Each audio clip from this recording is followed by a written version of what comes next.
But today we have Steve Langdon with us. Steve has over 25 years of science experience here in the Adirondacks, doing conservation work, not only working on trails, but also digging into peatlands, bog habitats, and learning about these amazing microhabitats that are in the Adirondacks. Today he's going to be teaching us all a little bit more about what peatlands are, how they're important, and why they're a critical climate solution, especially here in the Adirondacks. We are so lucky to have them. So Steve has a stinky job because peatlands aren't always the best smelling places, but thanks to his ability to tolerate that, we've been able to learn so much more about these wonderful places we call home. So without further ado, I'm going to turn it over to Steve to introduce himself a little more and tell us more about what we have going on today. And I'll get his presentation. Cool, thanks, Leanne. Is my mic on? Yeah, let's turn it on. There we go. Yep. I think I'm good. I can't tell. Here, we'll get that going. Yeah, here we are. All right. Yeah, thanks so much. Thank you, Leanne. Thank you guys for having me here. This is really fun to come over from Saranac Lake and get a chance to talk about peatlands to this maybe not huge audience, but I think it's a really excellent audience. And if you came this far on a rainy day to hear about peat, I appreciate it very much. So, Steve Langdon, I work for myself, and I work for Shingle, Shanty Preserve and Research Station, which is a nonprofit in the western Adirondacks, west of Long Lake, a 15,000-acre property that's used as a biological field research station. And I love peatlands. I think they're really cool places, and I want to share that with you guys. My first experience in a peatland. So I went to. Is it right here? You tell me where it is. I think I got it. That should do it. Blah, blah, blah. Oh, there we go. Podium mic. And this one works too? Okay. Yeah. So my first experience, well, I'll say this. I worked before I went back to school and got a master's of science from SUNY ESF. I worked on New York State lands in the High Peaks for about 16 years. And in that time, my first experience in a bog was when I constructed the boardwalk for the Nature Conservancy at Silver Lake, in the Silver Lake bog. And I spent about 12 or 13 weeks in that bog with a crew of inmates. And we were in there for the, just whatever kind of weather we had to finish up before everything froze up. It was a big job, and it was a 1,600 foot boardwalk that we constructed. And that was a really cool experience. One, because it opened my eyes to peatlands, and I'll talk a lot more about that. But two, I got to work with these guys who it's just a demographic that I never worked with before. And it was really enlightening to spend time with guys whose experience my experience came from a place of recreation. Theirs came from a place of incarceration. It was such a strange dynamic. And we got to, over the course of that time in there, I came to really enjoy my time with those guys. And we made a good product that's still there today, though it's starting to need to be replaced. So we got into almost 25 years out of that boardwalk. My first experience in the bog. So I fell in love with peatlands there. It was a beautiful place, and we were building in there, and there's no solid ground, and I didn't really understand any of the ecology of the place, and eventually went back to school and studied them. But what I want to talk to you guys about, really what I want you to go home with, is just open your eyes to just how beautiful these places are and what they are. And I want to share my enthusiasm about these sites. I want to go through and talk about, just to get us on the same page, I'll give you a primer in wetland ecology, which will be really exciting for the kids, I hope. And so we know what peatlands are and what wetlands are. And then talk about how my work at Shingle Shanty, the research at Shingle Shanty, really leverages the unique aspects of the peatlands of the Adirondacks to come up with solutions for climate change, or to support those solutions. So, there's a clicker. There we go. Aha. So, us Westerns. I know I have mathematicians in the room too, but so I don't want to get too deep into it. But us Western science thinkers, we love to classify things along continuous gradients, and then we argue about those classifications endlessly, and we reclassify because those, when you try to classify things like wetlands or gender or day and night, there's all these in between things that are so complex and diverse that it's hard to put a finger on them. But in terms of a useful but not complete model, wetlands are that transition zone between terrestrial ecosystems and aquatic ecosystems. And if we want to get a little finer scale, there are places where there's just enough water on the landscape that it affects the kinds of plants that grow at a place, and it affects the soil chemistry. And those are the foundations of the legal definitions of wetlands, that only wetland plants grow there, and that the soil shows the evidence of the inundation by water for some portion of the year. So, but wetlands do all kinds of stuff for us. And I'm gonna list some off. They're really cool systems. They do flood mitigation, they stormwater control. Essentially, they act as sponges or reservoirs in high precipitation events. They provide protection of fresh water supplies and recharge of aquifers and groundwater and pollution control. And one of the most amazing wetlands I've ever been in, the best birding in South Florida, is Loxahatchee. It's a sewage treatment plant. And they built an artificial wetland, and there's a boardwalk through the post-treatment effluent place where it just sits there and gets absorbed, everything gets absorbed by plants. It's just an incredible use of wetlands to provide this service. They are hotspots for biodiversity. Not like hotspots like the tropical forest, but about a third to half of the plant species in our state pretty much only grow in wetlands. And those wetlands only make up 10 to 15% of the area of the state. So they're very biodiverse. They are, let's see, what else do we have here? They're really important indigenous cultural resources. There's sources of traditional and medicinal plants.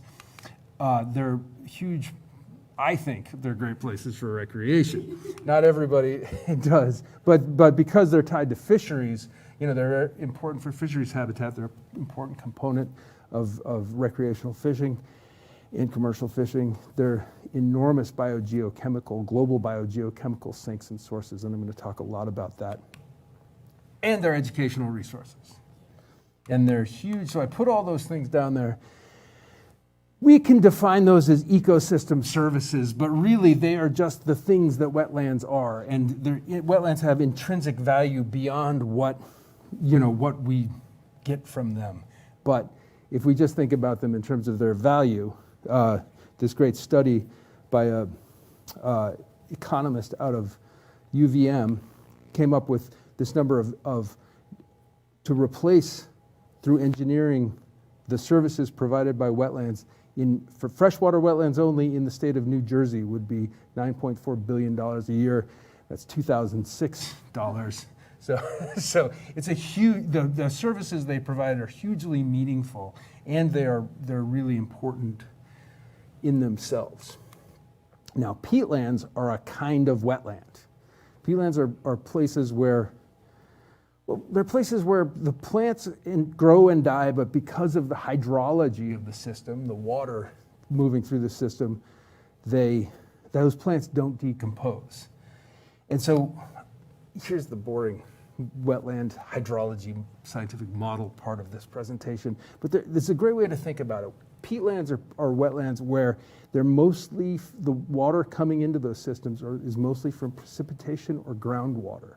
Sometimes only from precipitation, and sometimes from this gradient of precipitation and groundwater. Another way to think about that is through an annual water budget model, which is how wetland scientists think, and we try to characterize measure all of the different,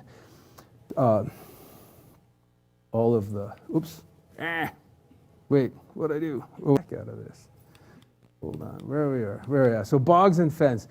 Bogs are really hydrologically isolated. The classic model of the bog is the Kettle hole bog, where no surface water is coming in, no surface water is going out, no groundwater is going in or going out. All the water comes in from precipitation and leaves through the evaporation and transpiration, mostly through the plants.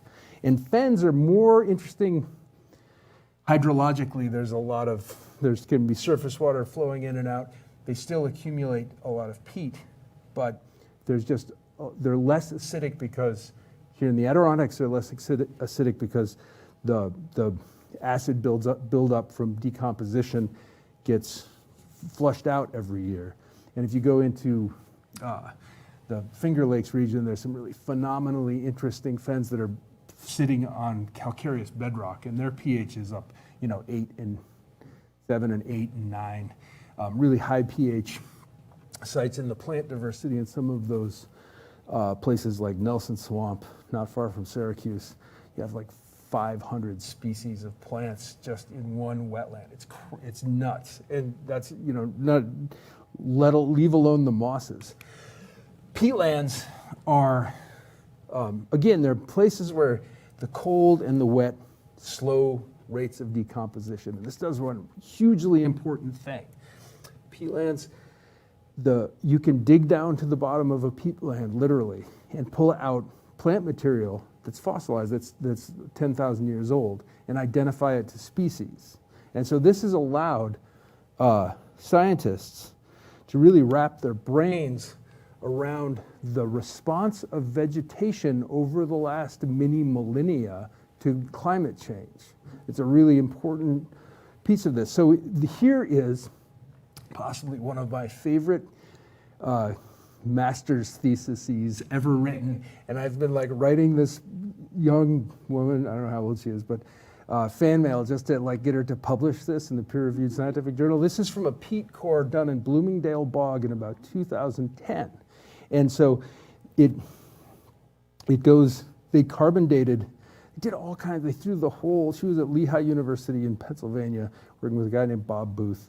And they carbon dated the basal peat so that when it initiated to about 7,800 years ago, right? And then we're able to reconstruct the vegetation structure over time based on the abundance of pollen in those, in segments of the core of peat that they pulled out of there. And it's just crazy that hemlock almost completely disappeared 5,000 years ago to be replaced by this big spike of white pine and pine species in total, and that 3,000, what is it? Yeah, there are these big spikes. I'm pointing at this. That doesn't do you any good. I'm sorry. Yeah, hemlock disappeared. This is hemlock. Disappeared 5,000 years ago. 3,500, 1,500 years ago, there are these huge spikes of great blueberry years, or blueberry centuries where everything was blueberries. And for some reason, there are this big spike in the abundance of sphagnum moss, for 1,000 years before Jesus was born, right? It's just this crazy, detailed history of the vegetation and how it responds to climate over time. And we use this as a predictive tool going forward to understand how habitats will change in the future. I could talk about just this slide for the rest of the presentation, and I should move on. But peatlands also do another really critically important thing in the context of climate change. Peatlands are all of that plant material that accumulates and accumulates over time and doesn't decompose is carbon. And so the peat core, I didn't show you the paper here. There's a paper that was done actually down at Shingle, Shanty in the 1970s from a peat core done 1979. The basal peat, the depth of that peat was over 10 meters. Bloomingdale Bog was not quite as deep as that. My measurements of the depth of some of the peatlands is I have a 9-meter probe, then I can't touch bottom at some parts of the Shingle Shanty peatland. That accumulation of carbon since the glaciers retreated from the northern peatlands means that peat makes up a third of terrestrial global carbon, and it's more carbon together in northern peatlands and tropical peatlands than in all of the living biomass of trees above and below ground on the planet. And it only makes up 2% of the Earth's surface. So you have these huge three-dimensional landforms of pure carbon concentrated in small areas, and it's a sink and a source, and we want it to be a sink. And so when we have these big fires in northern Canada, when they get into these boreal peatlands, it's a real huge release of carbon into the atmosphere. So protecting wetlands, protecting peatlands, conservation of peatlands is conservation of carbon, period. And if we can figure out how to, all of the complex mechanisms that make peatlands work, then we're working on climate change solutions. I just want to mention the other super cool thing, well, before I go to that awesome slide. There's so many super cool things about peatlands, but one of the big services here in New York State is that, and I'll talk about this more, is the plants and animals that live at those sites only live in those sites. You don't find pitcher plants growing outside of peatlands in New York State. You don't find things like rusty blackbirds and all of the suite of boreal birds that I'm going to talk about in a minute living outside of these habitats, because they are the boreal habitats that are at the southern extent of their range. Now, my scientific brain, my ecologist brain, really gets cranked up by the complexity of peatlands, peatland ecology, because you have, if we look at these, we just do it like time, oops, there I go again, time and space, right? We have the time from seconds to million years, and from the size of molecules to the size of the solar system. Peatlands integrate all of these different things, like the climate, which is driven by the orbits around the sun of planets, and population and community ecology over millennia, like I just showed you. Evolution of plant life histories, how plants behave and what they like, and plant physiology, and all the way down to molecular processes like photosynthesis. These are all knit together neatly within a peatland to allow it to be what it is. And so you have these complex cycles of hydrology and biogeochemistry that are all happening at different spatial and temporal scales. And you begin to perturb any one of those, everything kind of changes. It's a complex thing that we peatland scientists work on, and it's just so fascinating from a scientific perspective. But it must, I got to also step back and note that they're also just beautiful places. And I want to quote one of my favorite mentors, Gandalf the Wizard, was saying that, he that breaks the thing to find out what it is has left the path of wisdom. And I think that the peatlands are not just interesting scientifically, they're such a deep part of our European culture. I wish I understood more about indigenous cultural stories of peatlands. But Tolkien goes through all of these great, being a student of European and Northern European Norse mythology, he expresses that stuff all throughout his books. One of my favorite parts is when Gollum is leading Frodo and Sam through the Dead Marshes to get to Mordor, and they are like walking through these noisome smells and irksome like quagmires and stuff, and you can see the undecomposed bodies of elvish warriors from thousands of years before. It's just like, it's really super cool peatland, and I have this dream of eventually writing the hydrogeomorphology of the Dead Marshes. But we won't quite, it's not high on my priority list right now. There's a lot of other beautiful representations of peatlands in European literature. One of my favorites is this Marsh King's Daughter from Hans Christian Andersen's. And this is just the first line of it. the storks have a great many stories, which they tell their little ones all about the bogs and the marshes. And, you know, an escaped princess gets pulled into the marsh king's kingdom, which is under the peat. And it's all this crazy old, beautiful stories. Many of which like perpetuate the fear of peatlands, which is something that I learned as a little kid growing up in Elizabethtown, that this, I don't know if you guys remember this, but in Newcomb in about 1970, a kid just disappeared, was never found. And all of my Boy Scout leaders were all basically the forest rangers in the early 1970s were on this search, and they were like, forbade us to ever go into peatlands because they're really dangerous places. And this is, Sanoni, exactly, yeah. And I've always wondered more about that, the history of that. But I've heard the forest rangers that I knew when I started working in the mid-90s for the Department of Environmental Conservation's all said, you know, he slipped into a bog. And, you know, creepy. I've been in a lot of bogs, and now I've got 20 years of being in bogs, but I haven't slipped into one yet. Knock on wood. But so peatlands show themselves all across European cultural history. This is crazy. This is for your next trivia trivia game. This is the first painting of a peatland that we have by Albrecht Dürer. It's in Nuremberg. De Weyer im Wald. And then this is a fascinating and wonderful account of the bogs and lows of Ireland by William King in the Proceedings of the Royal Society from 1685, the first peer-reviewed article I could find on peatlands. And it's you learn more about the biases of the writers in this than you'd actually do about bogs. But what he says is the cause of peatlands in Ireland is the laziness of the Irish.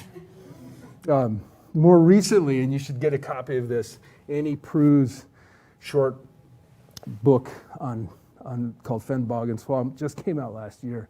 And I was disappointed she didn't talk about the King paper. Yeah. So, peatlands are beautiful places. They're intriguing scientifically. And here in the Adirondacks, we have a couple really important things that they do. There's a couple aspects of the peatlands of the Adirondacks that really make them valuable, I believe, for global carbon conservation. First, I just want to say this is Marcy Swamp, which is a beautiful swamp, probably the largest, I think, and I'd love somebody to prove me otherwise. I think this is the largest, highest elevation wetland, possibly in the continental U.S. It's above 2,000 feet, and it's over 500 hectares, and it crosses from the Ausable River watershed to the Hudson River watershed, from basically the AMR property down to DEC's New Boreas property. It's a really cool place of peatlands. What makes these special I just want to talk about their global position, peatlands' global position, and our land use history in the Adirondacks, and how that makes them super special for us. So if we look at where we are, and right up in here, we're at that transition between boreal forests and temperate forests. And really it's an area of overlap that's really an interesting and unique spot. At the southern range extent of very large peatland complexes. And for peer review, I just called large greater than 500 hectares. Like there are a couple boreal peatlands in the Appalachian Mountains in West Virginia at high elevations, but they're, the size of this room. And there's some in Pennsylvania that are just beautiful and interesting, and some like the Albany Pine Bush has a couple cool peatland complexes. But this area of overlap of boreal and temperate ecosystems we call the boreal temperate ecotone, right? A fabulous book which you should check out is by a guy named John Pastor from he's from Duluth. He just retired. What should a clever moose eat? He has a stunning academic publication history. This is a public, a general audience book that he wrote. But he calls the boreal temperate ecotone the most ecologically intact portion of this biome around the globe. The North American boreal temperate ecotone, it contains 20% of the world's fresh water in the lakes. Hugely important. And we are the target of, that freshwater resource is going to become pretty desirable over time. And I think that we're going to become a place where climate refugees eventually try to end up. We, the inhabitants of the boreal temperate ecotone. It's an area roughly the size of the Amazon basin. It has the greatest bird diversity outside of the tropics because we have species that go up to the Arctic Circle, as well as species that go down deep into the temperate region. It also has high functional diversity, where a tropical forest will have 1,000 trees in a square mile or a square kilometer. We have 8 or 10. But the different ecological niches that each of those species of trees here fills is so complex that disentangling things like the loss of mature beech trees through beech bark disease just becomes this 100 PhD dissertations. It's really a complicated story. So that high functional diversity is itself a cool reason to do ecological research here in the Adirondacks. Now, as you guys all know, the Adirondacks are kind of the crown jewel of the North American boreal temperate ecotone. It's largest state or national park. I feel like you've all heard this. Largest state or national park in the lower 48 states, 3 million acres of forest preserve, and one of the largest extents of temperate old growth northern hardwood forests left in the world. Our hemlock forests, like going up the trail to Ampersand, luckily just south of Shingle, Shanty, they are jewels that are really underappreciated at a global scale. You just don't see those forests very often. And so we have the global position of the Adirondacks, and we have the unique land use history of the Adirondacks that has really protected the place. And set within that, we have Shingle Shanty Preserve and Research Station. And this is my work. We're located west of Long Lake, and authors have described these peatland complexes. You can see where it turns all the conifers into open peatlands as islands of boreal habitat within a sea of temperate northern hardwood forests. And that's the way we talk about it in terms of population dynamics too, and I can touch on that a little bit. So Shingle Shanty Preserve and Research Station is in the west central Adirondacks. It's got a long and interesting history around academic research. The first peer-reviewed paper that came out of that about forest ecology was in 1917, which a forestry professor from the newly established School of Forestry at Syracuse University, because it was taken away from Cornell University, was my Cornell people are right there, was followed up on Gifford Pinchett's recommendations on minimum size cutting. And it's a really interesting paper, and he gives McCarthy is the author's name, and he offers up it's good modern forestry where we can go back and reconstruct, understand the stem density and all these forest structure attributes. So, and then there's been from 1953 until 1967, that red T of a property belonged to Syracuse University, and it was managed as an experimental forest by SUNY ESF, then the New York State College of Forestry in Syracuse. So Shingle Shanty has a long history. I won't go too deep into it, but in 2008, a subset of the family that originally owned it and donated it to Syracuse University bought it back and reestablished the 501c3 to do biological field research at this site. And 2009, they hired me, and I've been working there ever since. And what we're doing essentially is leveraging those aspects of the Adirondacks for ecological research. And we're looking at at how boreal species, habitats, and ecosystems can serve as a bellwether, as the canary in the coal mine for ecological change over time going forward. And that includes things like evaluating peatland carbon budgets and retraction of boreal species and habitats and expansion of temperate species and habitats and identification of those places that are buffered from climate change and where boreal species can persist. And I want to, yeah. So that notion of Refugia is a super interesting notion, and especially when I was just talking to a friend, colleague, works for DEC Wildlife and has been in charge of the Spruce Grouse reintroduction program that they've been running for a bunch of years.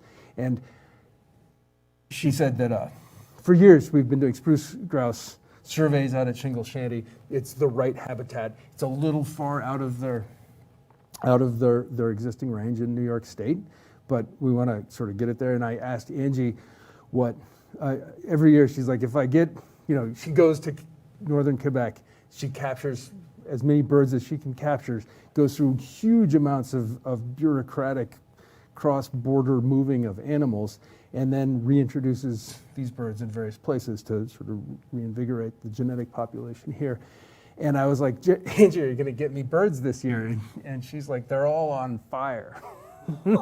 Literally, because the place she literally went to do her capture was the center of the fires in northern Quebec. So Refugia is a really interesting concept, and one of the benefits of it is that you can get isolated populations that act as reservoirs for species, that when you have in the vast boreal forest catches on fire, they can be protected in places like this. So I'm now going to stroll through some of the research efforts that I've undertaken at Shingle Shanty Preserve and Research Station, both myself and a few other people, to try to both leverage the unique aspects of the Adirondacks, where peatlands are at their southern range extent, and they can be used for that canary in the coal mine for northward changes, and the unique land use history. So the first thing that I did, this is my master's thesis research. We published a paper in Wetlands a couple years ago from data that I collected. It took me a long time because I had 2 kids too. Collected the data in 2012 and 13, published the paper in 2020, and found the trees were encroaching into different peatland ecological communities. Now, it's hard to summarize the years you spent doing your master's thesis research into 2 slides, but that's what I'm going to do. Essentially, we went through and we used all of these complicated statistics and data collected in the field to define where the threshold between a forested bog and an open bog and a fen was based on the vegetation structure. And what we found was in the tree size class, you have all these great trees.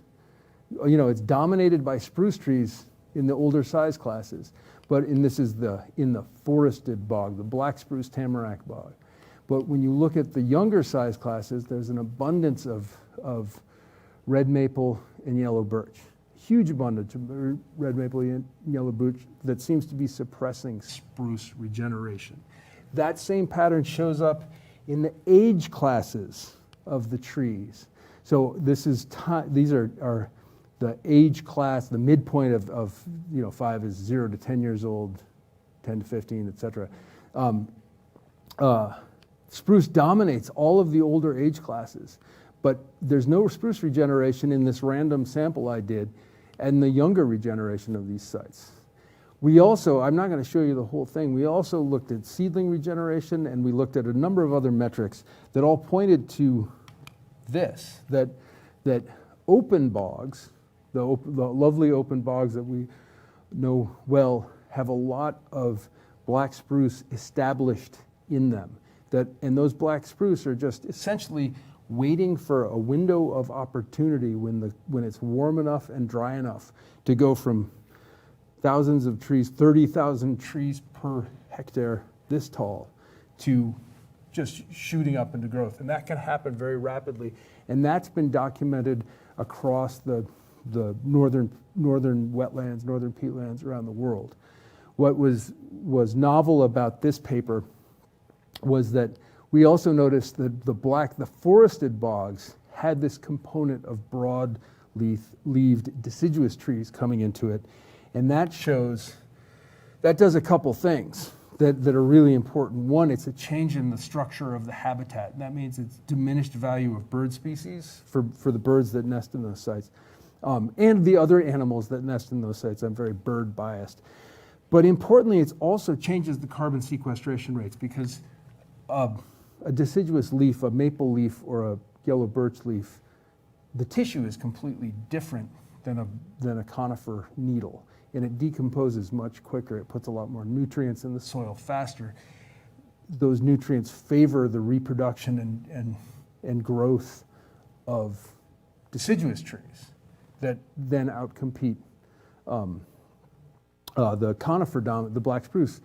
And it's just the beginning of this tipping point in the shifting from a black spruce system to a broadleafed conifer mixed forest.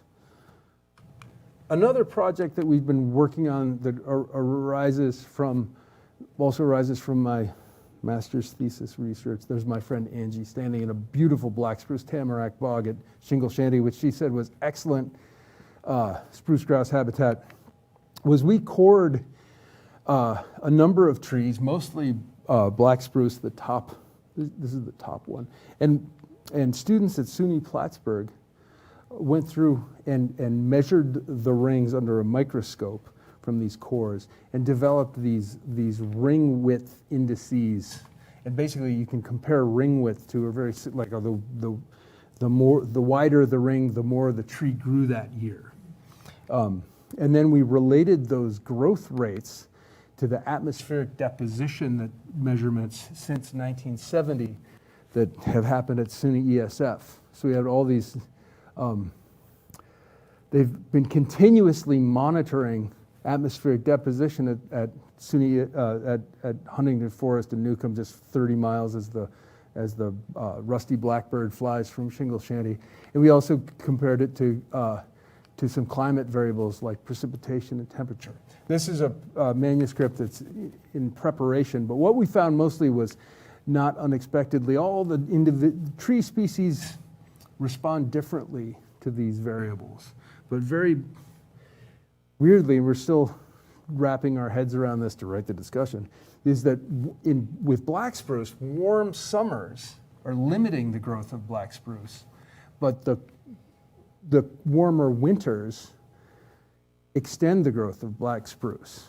So black spruce is kind of not growing in the summer and now growing on warm days in the winter. Kind of a strange result, but it's a really interesting result. And I won't go into all of my hypothesized biological mechanisms about why that's happening just yet.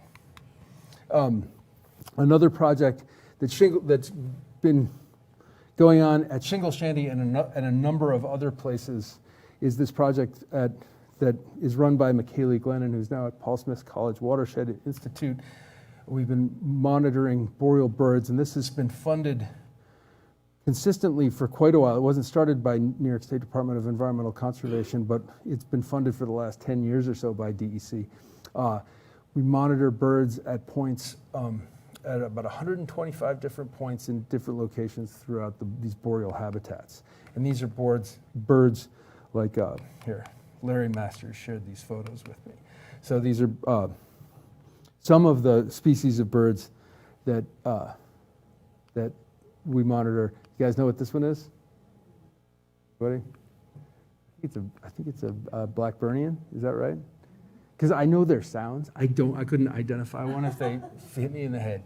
But this is a yellow-bellied flycatcher and a gray jay and a Canada warbler and a rusty blackbird. Just a couple of the examples of the species that are consistently monitored at all these sites. I was doing this last week, and we leave at 3:30 in the morning to get out to these sites. And what McKaylee found, and has been consistently finding in about 5-year updates, and we published 2 papers on this, was that these large peatlands of the Adirondacks are really holding on to their boreal birds more than any other site. And that is consistent with all of these models about island biogeography that I've been talking, that I kind of alluded to earlier by saying that peatlands are islands of boreal habitat. The bigger islands retain the species longer.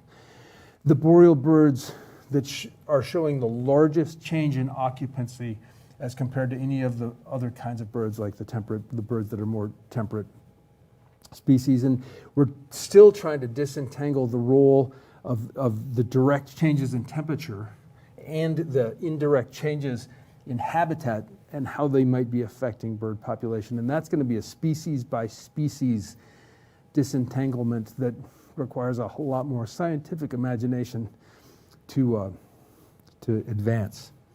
A couple of the other cool projects I've been working on is that we've been monitoring these microclimates within peatlands at Shingle, Shanty Preserve and Research Station. So there are these concepts of the terrain-mediated refugia, and just another way to describe that. And this is out of a paper by, we call it Strahlberg et al. I'm not going to try to name all those authors. Those terrain-mediated effects are, cold air pools, and we are so familiar with this, but we don't really talk about it. But at Shingle Shanty in 2013, I started doing this with a grant from the Northeastern States Research Cooperative, and then it became a site for an EPA monitoring program that was directed by the Adirondack Park Agency. We put up temperature data loggers at a meter above the ground. In 2019, the longest period without a frost in this bog was only 19 days. And that growing season, that 19-day long growing season, has varied up to 65 days or something. And this is pretty persistent in all over the place. When I applied this across a bunch of different peatlands in the Adirondacks, these are all jumbled together, different years jumbled together. This is the length of the growing season as determined by the data loggers in site and at the site, and this is the length of the growing season as from sort of the finest scale climate modeling we have in the country. And we see that the temperatures in peatlands are just showing up way colder in these Adirondack peatlands that I chose, are way colder than we would otherwise expect. That does a couple really important things, like it prevents frost-intolerant plants from invading these sites. Like cinnamon fern gets killed in these sites, and cinnamon fern is something that would completely dominate the biodiversity. It would shade out things like pitcher plants and all the sedges that are at these sites. Oh, I'm talking too long. Another thing I'm doing, so we're also trying to understand this notion of ecosystem-mediated refugia and how that huge mass of undecomposed plant material can contribute to the coolness of this site. And here I just compare the water temperature in a groundwater well at a meter below the surface to the air temperature. And you can see in the coldest days of the winter, like we'll get 40s below 0 Celsius, but the groundwater temperature just below the surface never freezes. So it's this really interesting habitat. And this is also habitat that is insulated not only by the snow, but also by the insulated capacity of the mosses. And I've been monitoring the water levels in these systems. And this was my student at SUNY Plattsburgh just presented this at the Northeast Natural History Conference. And so this is just the groundwater level. In the red are the open sites, and the blue are the forested sites.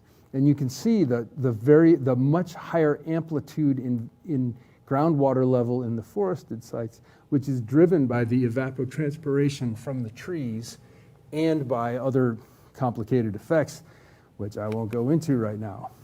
Shingle Shanty was fortunate enough just in the last couple of years to get some very generous donations from some folks who've funded, and we've offered up a graduate award scholarship. And Annie Arnold from Vermontville is going to be working on a project to characterize, she's collecting insects throughout this peatland complex, just to describe the insect community in these sites, which hasn't really been done. And this is rooted in the work done by this guy, Luke Myers, who's from Saranac, not Saranac Lake, Saranac or Saranac Hollow, as the old guys would say it. And Luke was at Shingle, Shanty and found 5 new records of mayflies, stoneflies, and caddisflies for New York State, one of which had only ever been found in Maine. This is the second North American collection of it, and one of which was undescribed and is now named after him. It's Luke Myers, and he works in Plattsburgh. So Annie's using a bunch of different collection methods to gather insects, and we're investing in her. There's no way she'll be able to identify everything, but when we invest in understanding what the insects are doing and what insects are out there, we come to understand what's driving. They're what the birds eat. So it's a really important component of all of this. We work with New York State Department of Environmental Conservation on their AIM camera trap program that's run by Paul Jensen I think he's out of the Warrensburg office. And we've got these lovely examples of healthy moose and beautiful deer and handsome black bears and this lonely coyote that was wandering around in the bog on Valentine's Day. And I have literally 400 or 500 photos of moose that have just been, there's like too many moose, and you can see moose babies. And, I got so many moose, moose pictures, I don't know what to do with them. Importantly, I know I'm talking longer than I expected. Shingle Shady engages a lot of students. And so these Clarkson University students got to participate and help out in the release of these adorable baby otters that you guys rehabilitated here at the Wild Center. And that was, their project was completely unrelated to otters, but this is all they talk about from that whole semester, right? I have forced a great relationship with SUNY Plattsburgh, and this is a forest ecology class that we bring out every September to Shingle Shanty. Dr. Sean Robinson, who was Ed Ketchlich's last grad student. You got a display for him here at the museum. He brings his botany class to Shingle Shanty every year. I'm just going to throw stuff on here. A Paul Smith College student did this beautiful capstone research thesis where she used artificial nests and placed them on the ground in forested and open bogs and found that these nasty little chipmunks wouldn't steal these artificial eggs that she made out of modeling clay from the nests in the open bogs, which is a really interesting piece. They go out there, they suddenly become exposed to predation if they're at these sites. And the only true boreal bird species that are not in decline in the Adirondacks are the ones that are nesting in the open sites. So it's not peer review level, but it's really interesting stuff. Matt Schlesinger from the New York Natural Heritage Program. We work with those guys, and last week I had guys, a couple folks who were doing the breeding bird atlas for the Heritage Program. This is students from the Menominee Nation who came out there a bunch of years ago as part of the SUNY ESF Center for Native People in the Environment. This was their first summer out there. We have funded research that students from Paul Smith's and ESF have been field techs on. I'll keep going. USGS Patuxent wildlife researcher who focuses only on bees. Sam Droege came out and sampled all these. We got a huge list of bees from our site. That's not a bee. Jeremy Kirkman at the University of Albany has come up in the past and used the site to sample mercury levels in the blood of things like this adorable little Nashville warbler. And Cornell University PhD students that came up in May, and it was like 10 degrees, but they survived, and we recorded a bunch of bird sounds that are in the Macaulay Library at Cornell. And just last week, I had a crew from an organization called Trout Power, and they are just like a hilarious bunch of dudes who go fishing in remote stretches of streams in the Adirondacks, but they don't keep the fish. They collect DNA samples, and they try to identify native strains of brook trout throughout the Adirondacks in the Northeast. Super cool citizen science project. So my work at Shingle Shanty is to basically facilitate research and enable education. And that's what I do. And so the Adirondacks, I'm going to wrap things up here. I'm sorry for going on for so long. I just get excited. The Adirondacks are provide this enormous opportunity for us, essentially because of its global position at the southern extent of large boreal habitats, and because of its pristine land use history. And those things together allow us to use this site it's like the oldest playbook in ecology. It's a space for time substitution, or time for space substitution, where we can use our observations here to predict how things are going to change in the vast areas of boreal habitat that sequester so much carbon far to the north. So monitoring this and studying this and just simply describing these habitats is, I believe, a really important contribution to our using peatlands as an important natural solution to climate change. So I'm going to say thanks, and I want to say thanks to my friend Bill, who is sort of been a sounding board for me through his organization, Communicating Research in Climate STEM. Bill and I have had a dialogue for decades on various things, from science to relationships to how to move rocks, and he's a good friend. And Shingle Shanty Preserve and Research Station, and their relatively small group of funders has kept me going at this for a long time. If anybody's interested in some of the references I talked about, they're right here. And I love this photo of a bear that was taken in 2011, and I'm happy to take questions.